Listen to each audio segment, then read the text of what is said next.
బైబిల్లో కీర్తనలు 30 అధ్యాయం 2 భక్తుడు రాస్తూ, యెహోవా నా దేవా, నేను నీకు మొరపెట్టగా నీవు నన్ను స్వస్థపరిచితివి అంటాడు. ఈరోజు మీరు ఏదైనా స్వస్థత కొరకు దేవుని సన్నిధిలో కనిపెడుతున్నారా? అది శారీరకమైన స్వస్థత అయినా, మానసిక స్వస్థత అయినా, కుటుంబ బంధాల స్వస్థత అయినా, ఏదైనా ఈరోజు మీరు మొరపెడితే దేవుడు జవాబిస్తాడు. అవును, నమ్ముతారా? ఈరోజు దేవుడు మీతోనే మాట్లాడుతున్నాడు. మరి ఈ రోజును దేవుని వాక్యధ్యానంతో ప్రారంభిద్దామా?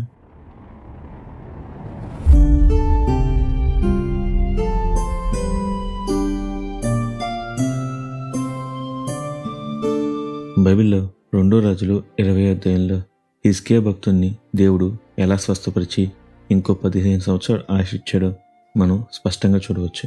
ఈ అధ్యాయం మొదట్లో యెషయా ప్రవక్త వచ్చి రోగి పడి ఉన్న హిజ్కియాతో, రాజా నువ్వు బ్రతుకో, ఇక నీ మరణ గడియలు దగ్గర పడింది, ఇల్లు చక్కబెట్టుకో అని చెప్పి తన దారిని తాను వెళ్ళిపోతాడు.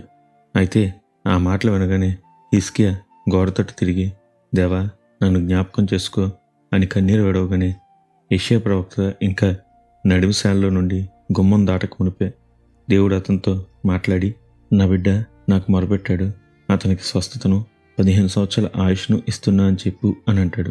దేవునికి స్తోత్రం. అవును, మన పరమ తండ్రి మనం కన్నీరు పెడితే చూడలేడు. దేవా నన్ను జ్ఞాపకం చేసుకో అంటే మనల్ని మరువలేడు. మరి ఈరోజు మీ సమస్య ఏదైనా, కుటుంబంలో గలిబిలి అయినా, శత్రువుల నుండి ఒత్తిడి అయినా, శరీరంలో బలహీనత అయినా, దేవా నన్ను జ్ఞాపకం చేసుకో అని మొరపెడతారా?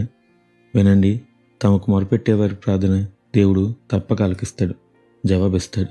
అట్టి గొప్ప ధన్యత దేవుడు మనందరికీ దయచేయనుగాక. నిత్యం ఘనత మహిమ ప్రభావములు యేసుక్రీస్తు నామానికి కలుగునుగాక. ఆమెన్. హల్లెలూయా.